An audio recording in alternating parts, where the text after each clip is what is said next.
Hey, this is Sabrina Monarch of monarchastrology.com, bringing you the astrology forecast for October 27th to November 2nd, 2021. I'm Sabrina Monarch, and I'm an evolutionary astrologer, clairvoyant, and I have quite a bit of Pisces in my chart, so you'll hear some of that kind of poetic, imaginative thinking as we go. So the meditation and image that comes through most prominently for the week for me is a series of images here.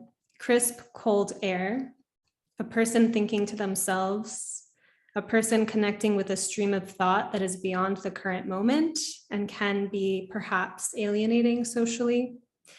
A quiet room, the attempt to build a bridge between worlds, the pregnant gap in time before a signal is successfully transmitted. So I like to think of like a little blue light just in slow motion moving across the globe, right? Like cell phone communication is instantaneous, but what about how long it takes to say, meet a person that you resonate with so deeply that it shakes you at this kind of electric level? Like maybe it took a few years, it wasn't as fast as a cell phone signal, the text message across the country. So I sourced this meditation mostly from the Sun in Scorpio squaring Saturn in Aquarius this week. The icy cold part of this transit appears to me as loneliness, but there is an interesting ecstasy to be had here as well. Right? There's a difference between being alone and enjoying your solitude. Saturn archetypally relates to the melancholic who is prone to bouts of ecstasy.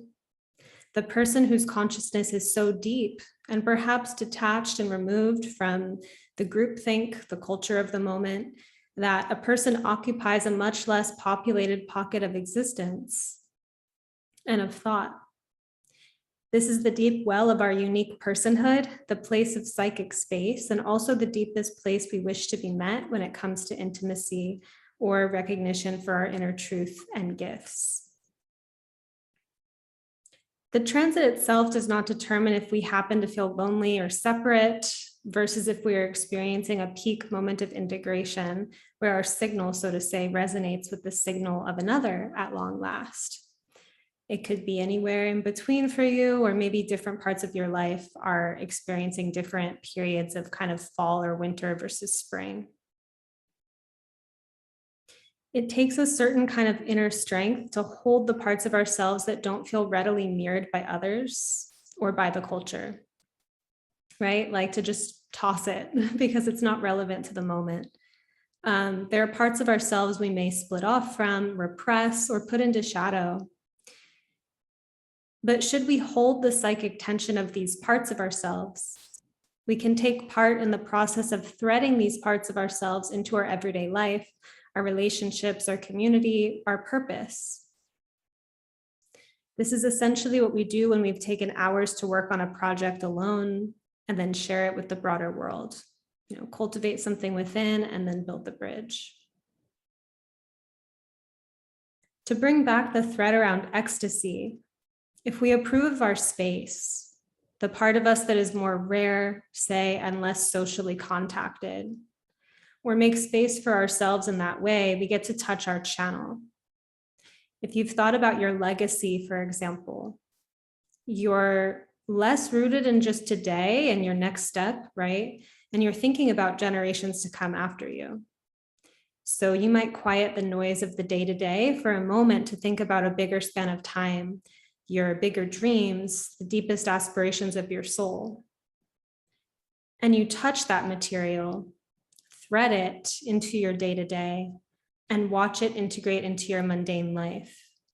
You know, another thing I thought about here too is that if you really deeply listen to what's happening in your everyday, that may also be a clue for what's wanting to emerge. I guess it's just different if you can tell if it's chatter or static, you know, and if you quiet that layer, what's the whisper to you? Alienation or psychic aloneness, right, which is a much less negative sounding way of putting it, can be temporary, and it requires us to not be squeamish when confronting the utter gravity of the life of the soul, right? So I'm really talking here about like those deep parts of you, part of your inner truth and your inner nature that is difficult to hold and be in, the company of yourself with if it's not immediately validated by the world or in relationship.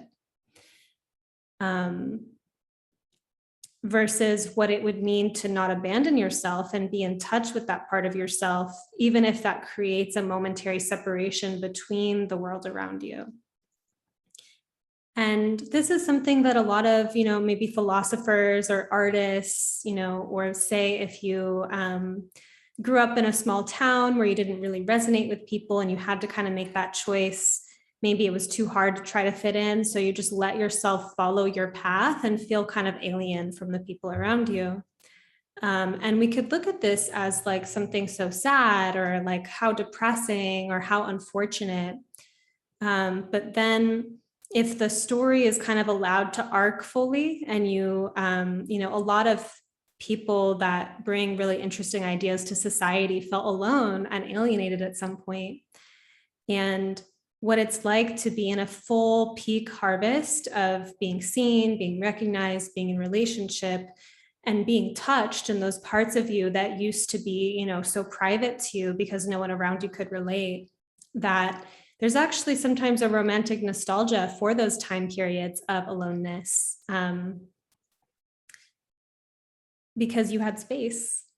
And so I think that either celebrating the sense of integration that you feel of like you're being authentic and you're in authentic relationships, super magical, right? Or if you're in that kind of hero's journey part where you're separating from the known, but you've not yet found your community, to even savor that spaciousness, because there's something very soulful and very alchemical happening there. And it takes courage to be in touch with that material instead of just collapsing and pretending to be someone that you're not in order to feel like you fit in. So before I get into the week in more detail, transit by transit, a few housekeeping announcements kind of stuff. One, please like this video, leave a comment at any point and let me know what resonates with you. Subscribe to my channel and hit the notification bell so that you'll get notified when new videos come out. You can also sign up for my mailing list via the link in the notes, which is where I'll send you the written version of these forecasts every week, as well as a link to the video. And that's a great way to stay in touch with me to hear about my upcoming courses, my astrology reading bookings, special events, all of that.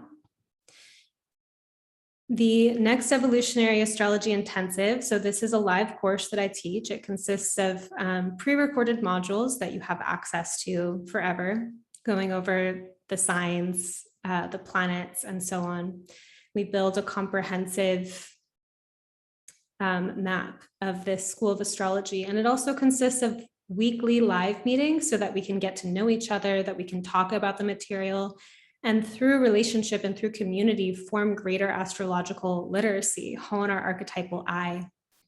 I teach astrology in a way to help you see how the archetypes are already alive within you and the world around you, that once we know how to see them, then we can build our own personal lexicon of all the ways that you know Jupiter. And then through studying Jupiter, actually step into more doorways to get to know Jupiter and to really expand your friendship, your kinship with these planets, with the archetypes.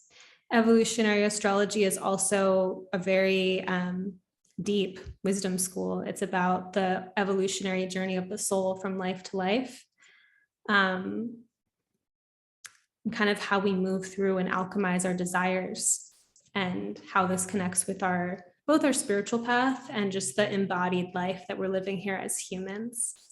So you can read more about this course and read student testimonials and enroll via the link below. We begin again November 8th, and November 5th is the last day to sign up. It's coming up, so don't put off looking at the course page if you haven't already, and go ahead and enroll. Don't wait till the last minute. I know people like to do that, but I encourage you to give yourself some space. So, and then another news, Magic of the Spheres podcast. So I have been sharing this podcast for a couple years now. Currently, my interviews have been slow, just in that I'm kind of integrating and settling into a new kind of like world, having moved to a different state, different city. And yeah, so I really look forward to, coming back with more consistency on that podcast, but I am still sharing the forecasts there. And I have some interviews lined up soon. So we'll be getting that going again. But please forgive the momentary lull. And that's it for now. Let me get back into the transits of the week. So October 28th, 2021, Venus in 22 degrees of Sagittarius will sextile Jupiter in 22 degrees of Aquarius, 12:15 p.m. Pacific, through the Venus-Jupiter sextile. When Venus and Jupiter come together under a harmonic aspect like this, it's quite easily a party transit. Despite what I was just talking about with like loneliness and everything, this one is a little bit more connected. The good things and the good times in life are magnified, and this aspect will last throughout the weekend. So for those of you celebrating Halloween or Samhain, enjoy this transit by taking part in celebration or activities which are just for the sake of fun itself. Fun and play, this is one of the things I like to geek out on. Sometimes people think of it as just like, like you have a hobby, you go do something fun, you like let some steam out, and then you go back to your life. But play can actually be this portal where we create new realities or contact new dimensions of ourselves. And so we do have this kind of dualistic split of, work and play, or thinking, that we should always be doing something productive. And I love productivity, honestly. If you see like how much I like to publish things, you'll understand. But like the just having fun for the sake of itself is actually also really important for the life of the soul, for our creative life, for our capacity to be generative, to kind of shake off stagnant emotional energy, all of that. So if you needed all that reason, and if you don't, just go like intentionally do something fun this week to play with this transit. And then back to being all serious. A potential edge to this transit is that we find ourselves as travelers in a new and perhaps strange land, metaphorically speaking, that the fun or celebration to be had under this transit simply has the admission price that we can find presence, opportunity, and levity in situations that don't match our ordinary expectations, or may even be lacking according to our expectations. And where we can welcome this, the novelty could be adventurous.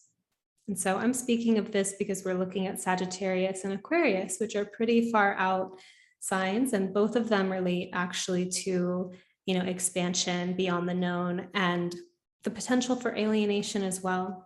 And I think that sometimes we are in an alienated state of consciousness, say when we want something, but we're experiencing something different than what we want, and we're having a hard time dropping in and being present. And so when you find yourself in that space, what it means to actually like be a traveler, go have the adventure, even if things aren't the way that you had idealistically hoped they would be. At a social level, there may be something around inviting others into an experience. So the guide or facilitator who creates the opening for a liminal or ritual space, the host or hostess who sets the tone for the night, the friends who come up with an idea and rally people around it. Here, there is a quality of having a vision and bridging that vision with the social world, or even the mundane social world.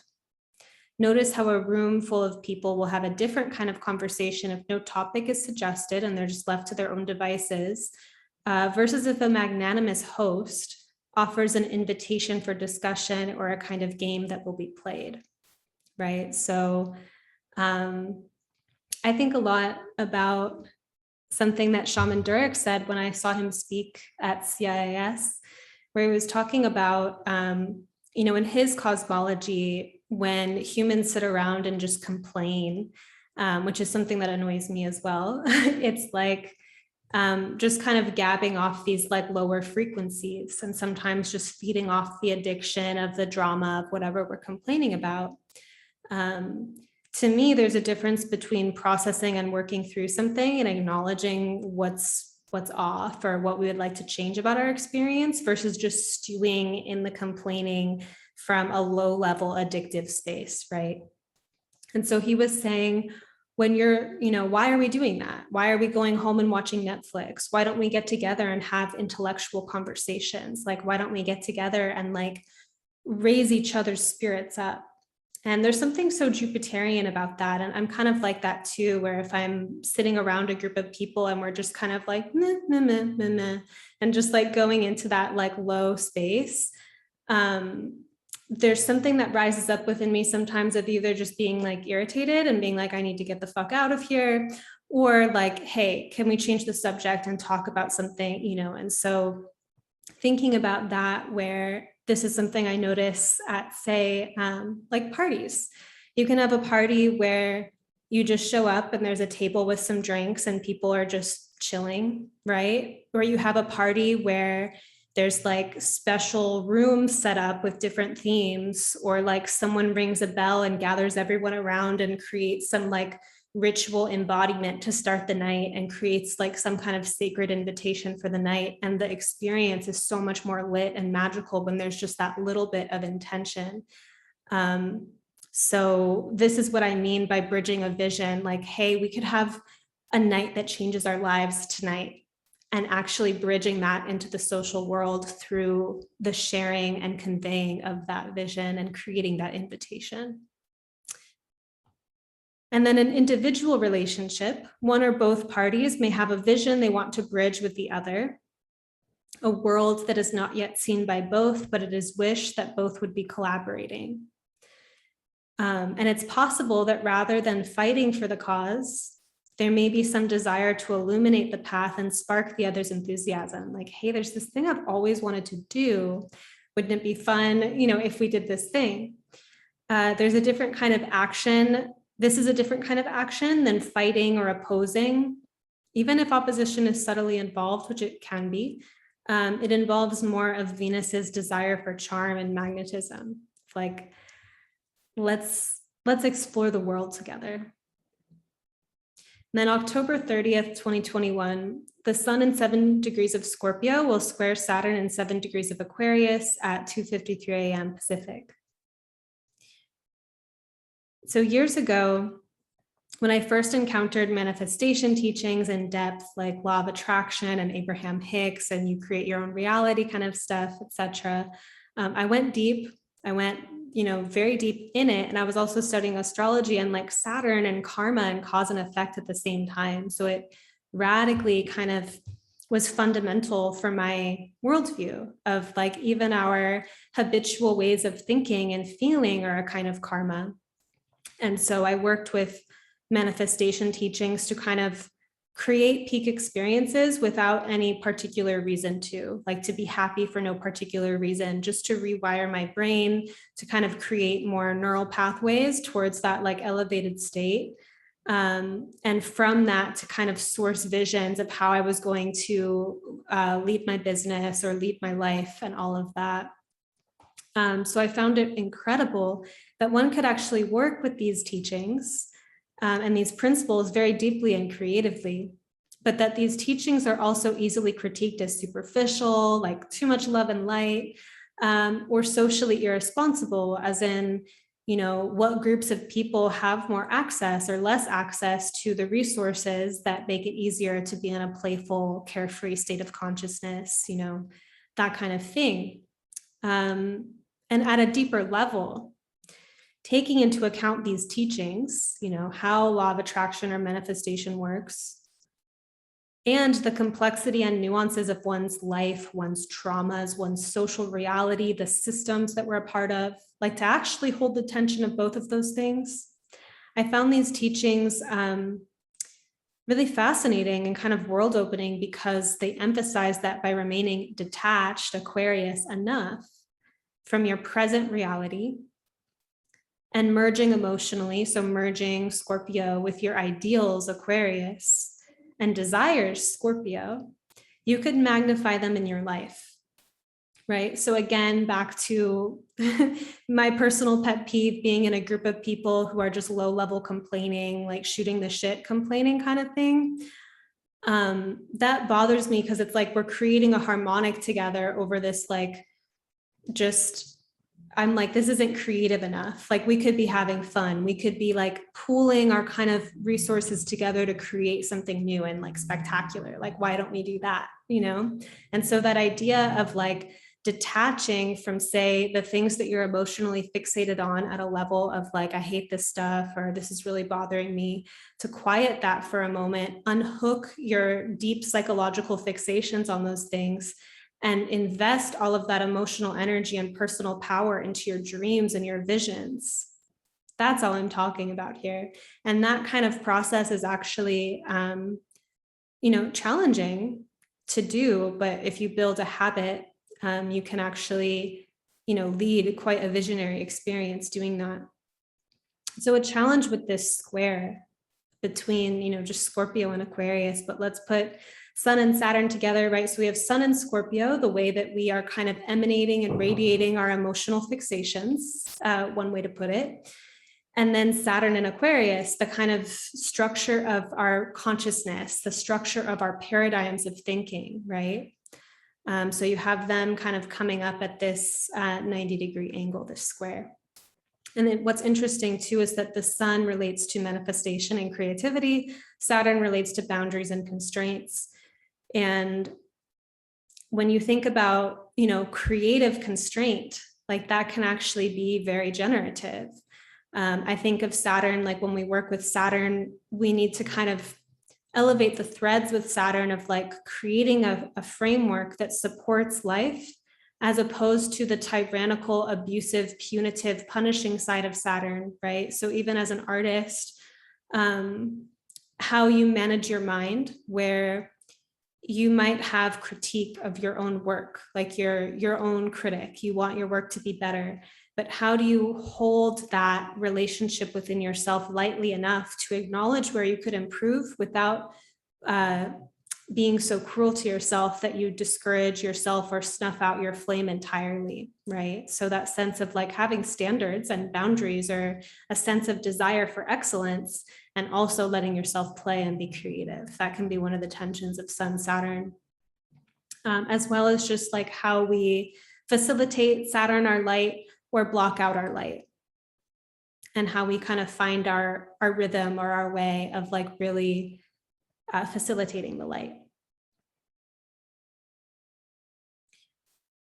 And I don't mean light as in love and light. I mean like the energy within your soul consciousness that's wanting to emanate. And that's not always like fluffy and cute. Like sometimes it is more serious or deep too, especially if we're talking about Sun and Scorpio. So a challenge with this square is how emotionally bonded we are with particular matrices of thought, systems or bodies of thought, as represented by Aquarius. So how emotionally attached we are to our paradigm, in other words. And there can be multiple paradigms, if you're kind of academically inclined, for example, one of my students was talking about in astrology, how like different forms of astrology are like different forms of literary analysis. Like, are we going to analyze this from a Marxist perspective or from a feminist perspective, right? And so you can go in between different bodies of thought. And that's kind of an Aquarian thing, to be able to be detached enough to slip in and out of different paradigms. There are many thought channels, but we can get emotionally fixated, Scorpio, upon particular ones. A person who is very emotionally attached to the conventional path as prescribed by their family and culture of origin may compress themselves and any stray desire, right, to fit onto that path. A person less attached to the prescribed narrative of the social reality around them may have more agency to move about reality in an innovative way, merging and bonding with the opportunities that someone on the conventional path would not dare try out, right? So what forms of thinking are you opting into or opting out of? Do you have that kind of emotional freedom? Some things to think about. The creative tension between Scorpio and Aquarius is that we can invest our energy from a place of freedom. I noticed a meme has been going around lately telling people to stop imagining apocalypse and imagine heaven on earth. I'm like, hello, I've been saying that for years, but whatever. The apocalypse channel is popular. Many people are tapped into that futuristic and fearful vision. However, much they can rationalize it.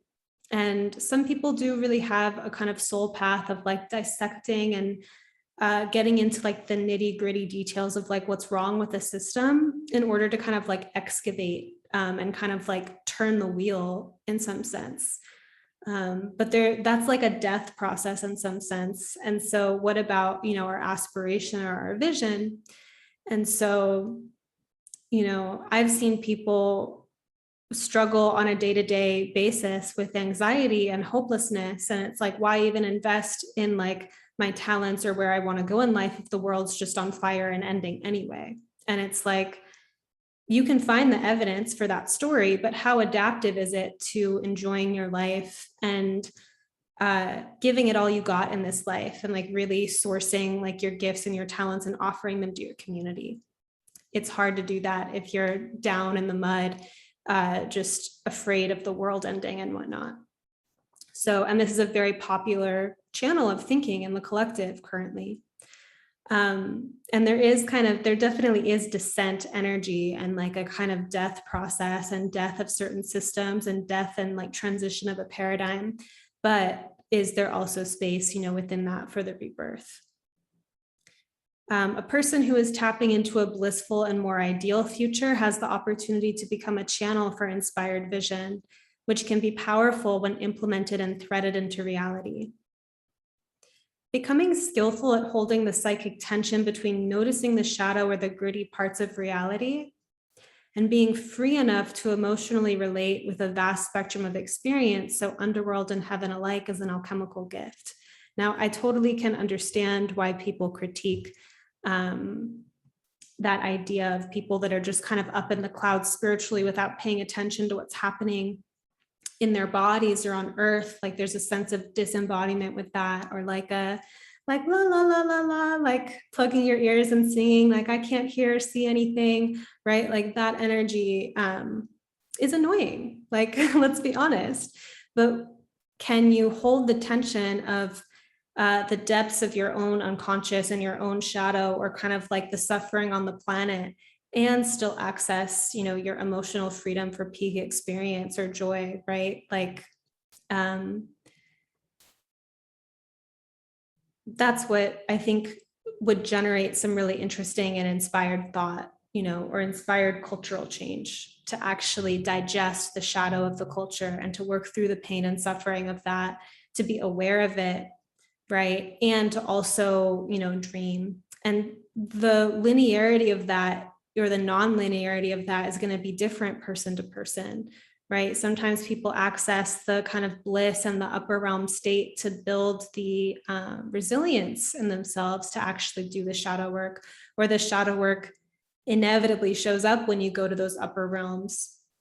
So I think there's some balance of like our idealism and our shadow work and how they're really playing together, and that if we really prefer one at the expense of the other, that it can create a kind of imbalance. But when we allow that tension to be fruitful and kind of like grind a little bit, and some sparks to come from that friction, we can be really, really creative.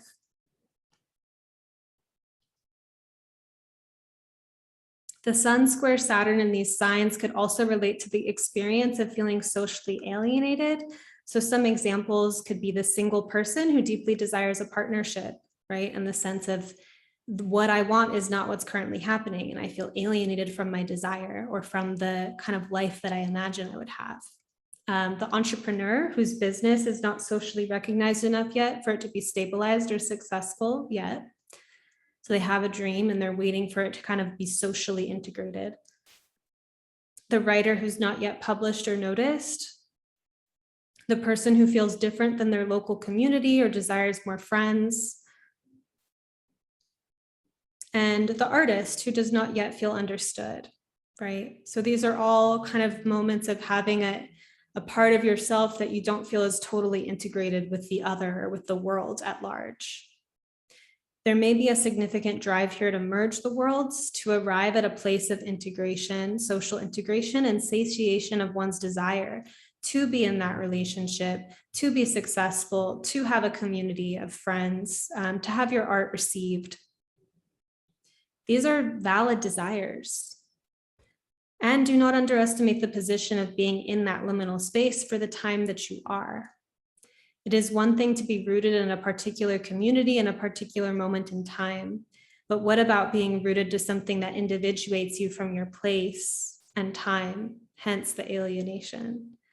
There are opportunities to share that vision with the collective or be seen, to weave the worlds. But some parts of that path do happen more solitarily for a period of time, and there is a definite hermetic magic to that part of the journey. Can you be deeply present with yourself, not abandon yourself or split off when you feel alone? And so another thing to, name there is that part of what makes us feel alienated is that there's some deep core, emotional truth, Scorpio, inside of us, but we don't put it out there. Like, we don't share, we keep it secret, we keep it hidden. And so even in the example of like me being in a group of people and I find the conversation annoying and I'm not feeling connected in that moment to the group, when I actually let that tension inside of me erupt out through my throat and my mouth and like put it in the space, and people kind of react and like throw the ball back at me, so to say, and like we begin to have a conversation, I actually feel more connected and less alienated. Same as when I'm having an emotional experience and I'm making that choice. Should I hide this and be chill? Or should I voice that I'm really upset and put that on the table, right? And so a lot of people do keep things secret and keep things inside and like hold Scorpio. We think it's not safe or something like that. And sometimes there is an intelligence in the timing, and other times we're the ones keeping ourselves alienating and keeping ourselves alienated, keeping ourselves hidden away from the world with our own judgment and our own fear, right? And so what it really means to let people see those parts of you that you're afraid to have be socially integrated, and to feel kind of the energetic, the sensations of that, the vulnerability, your heart racing, that sense of aliveness, right? And to kind of titrate your capacity to hold that, you'll find that you're playing a bigger game in life and that you feel less alienated and more connected and more intimate with your experience. This moment in time with this transit could represent one of those times of feeling alienated, and with that also having an opportunity for psychic and personal space to drop deeper into your journey, or weaving the development that happened in a more solitary or solo phase into something more social, sharing what you've learned with community, sharing the gifts you've developed, being seen in intimate partnership after a lot of personal development, etc. We may be experiencing both of these tracks, alienation versus integration, in different areas of life, depending on the history of, just the threads that we're working with, the material that we're in. Same day, Mars enters Scorpio, 7:21 a.m. Pacific. So what day are we in? It's October 30th. So Mars enters Scorpio that morning. Mars enters his traditional home in Scorpio, co-ruling Aries and Scorpio, bringing a certain simplicity and ease to Martian matters such as willpower, energy, assertion of will. Mars in Scorpio is strategic and also receptive here in a water sign. This is the kind of warrior that deeply takes in an environment as part of their way of moving through a space, such that they can camouflage or hide at will, or act and strike at will. Mars in Scorpio also reminds me of serpent magic. In Animal Speak by Ted Andrews, Andrews writes of the snake, a snake attacks quickly. It raises itself up and strikes hard, or strikes quick, hard, and true to its mark. It is not unusual to find that Those with this totem can respond in the same way if need be. It is best not to anger snake people. Although slow to lose their tempers, once lost, their bite is quick, sharp, and direct.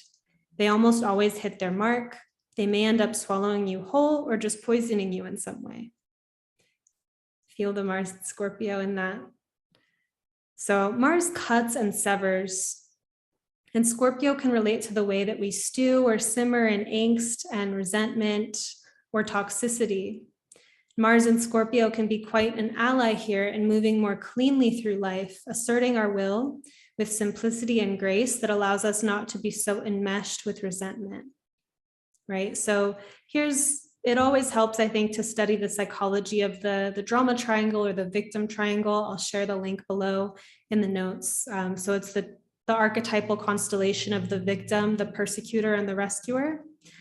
And just even kind of moving out of our own kind of like habits towards victim consciousness can help us approach a situation a lot more cleanly, right? Because if we're seeing ourselves as a victim in a situation that is more of our projection, then we might, kind of lash out at the other person and kind of like persecute them. And where we can take responsibility for how we've put ourselves in these roles, or not taking the responsibility to have certain necessary boundaries. As we do that kind of inner shadow work, we can assert our will, I think, a lot more like cleanly with less baggage than when we have all this kind of unprocessed material and we're just throwing it at the person who pushes our buttons, so to say. The encounters I've had or disagreements with and conflict resolution with Mars and Scorpio people have been these amazing teachers for me. I've seen such clarity and precision around needs, requests, boundaries, and all of this actually making the way for increased connection without murky, undigested issues or resentments floating around the space. We could even consider this a kind of emotional, energetic, relational victory, right? Like if you know yourself deeply enough, if you're honest with yourself to know, hey, if I put myself in this situation and don't voice these certain needs, I'm going to end up resentful. And that's going to kind of muddy the waters of my relationship with this person. So let me voice this in advance or voice it as soon as I track it so that we don't kind of enter this negative enmeshment together. And that's a skill, right? Like that's something that we need self-awareness to do, and then kind of the maybe relationship or communication skills. But what I've noticed with people who have Mars and Scorpio natally is that they had a way of kind of being so clear and direct about what they wanted and what they needed that it created peace. Even though, Mars and Scorpio isn't necessarily like we think of, say, just like Sun and Libra as like a peacemaker archetype. I think Mars and Scorpio has a way to be very precise about the expression of one's will in a way that can be very generative. And before getting to this place of simplicity where our will is deeply aligned with our emotional intelligence, the struggle of this Mars transit through this sign can be honest, emotional confrontation with ourselves. How can we address something we won't even admit?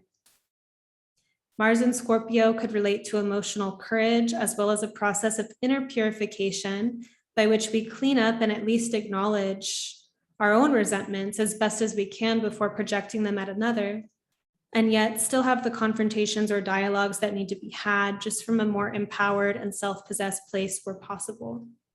So if you're in a conflict situation with another person and you're spinning and you feel powerless and you feel kind of victimized and you're just, in this kind of psychic stew, and you see like acting from that place and kind of what that does to the connection versus what it's like to metabolize that stewing place and kind of find, oh, this is why I'm so upset. It has this, it has to do with this thing or this trauma. And here's where my power is, and here's where my alignment is, and kind of like that psychic clearing, and then engaging the situation, right? it's interesting because this doesn't seem very direct in some sense, like Mars and Aries. Like I'm just impulsive doing what I feel like. There's a little bit of that kind of maybe emotional strategizing or kind of like inward secretive quality of like, I'm upset about something, but I'm going to think about it and refine it before I project it externally and loop other people into my unresolved complexes that I'm stewing in for a moment. And that takes, it's just an interesting kind of internal battle that can happen with Mars and Scorpio. So just because it's a kind of happy place in traditional astrology speaking for Mars to be in the sign of Scorpio doesn't mean that we won't be feeling that kind of, turning over stones and looking at these kind of unconscious parts of ourselves or feeling upset about something and wondering why and kind of processing it. So if you are feeling kind of moody or all of that, that may be par for the course with Scorpio season and Mars and Scorpio. But the opportunity, at least the kind of like martial heroics of Mars and Scorpio is to become very energetically and emotionally clear and precise so that we can act from that place of clarity. And then October 31st, Mercury in 22 degrees of Libra will trine Jupiter in 22 degrees of Aquarius at 9:18 p.m. And then November 2nd, Mercury in 24 degrees of Libra will square Pluto in 24 degrees of Capricorn. So kind of towards the latter part of the week, we have Mercury aspecting Jupiter and Pluto at the same time, trining Jupiter and squaring Pluto. And this puts us in the same kind of position that Mercury was in when Mercury originally stationed retrograde on September 26th. Mercury was making these contacts to Jupiter and Pluto. Mercury stationed direct on October 18th in opposition to Chiron and Aries, and then made their way back to this starting gate. The Mercury retrograde may have been especially psychologically activating because it began at this, gate with Hades, Pluto. And now we come through the same gate we started, though perhaps much has changed, been revealed, and been unearthed. So in terms of thematically, what's been up?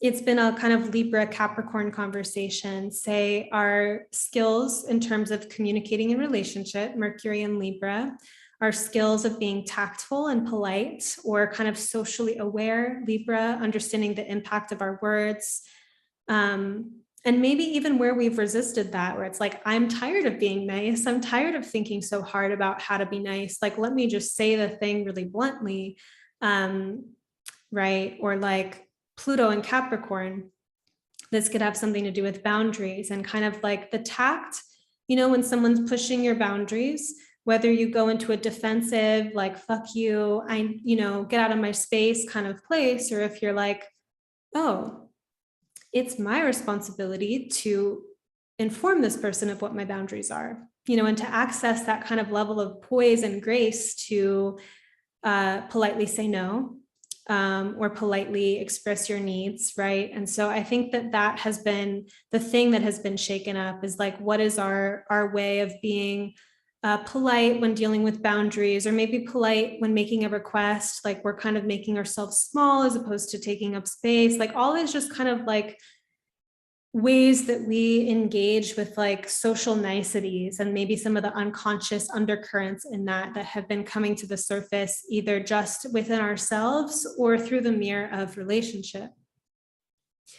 So what I wrote here was a significant theme may have been communication in our relationships, Mercury and Libra, and how this intersected with deep-seated expectations, Pluto and Capricorn, and how we have had to negotiate with others or shift our expectations to address situational conflict or deeper disparities in values and desires between parties. So adjusting our expectations because things came up or something was happening and we had to be flexible, or adjusting our expectations because there was a difference in value system. What did you learn about communication this retrograde cycle? And what threads are you still working with? So you can think back to, the end of September to now, and just like what's been the journey. Even though Mercury already stationed direct October 18th. We're kind of really wrapping up the retrograde, the post-retrograde shadow, and Mercury making these significant Jupiter and Pluto contacts again. So thank you so much for listening. This is what I have for you. Leave a comment, like this video if you haven't already. And do check out the Evolutionary Astrology Intensive linked in the notes. The last day to enroll, November 5th, is coming up. So just take a moment to feel into the desire that you have, if you have that desire to study soul-based astrology, to deepen your practice and your intimacy with astrology, the language of astrology, and really developing your skill in community around evolutionary astrology. So I'll leave you here. I love you all. I hope that you have a blessed week, and I'll see you again soon.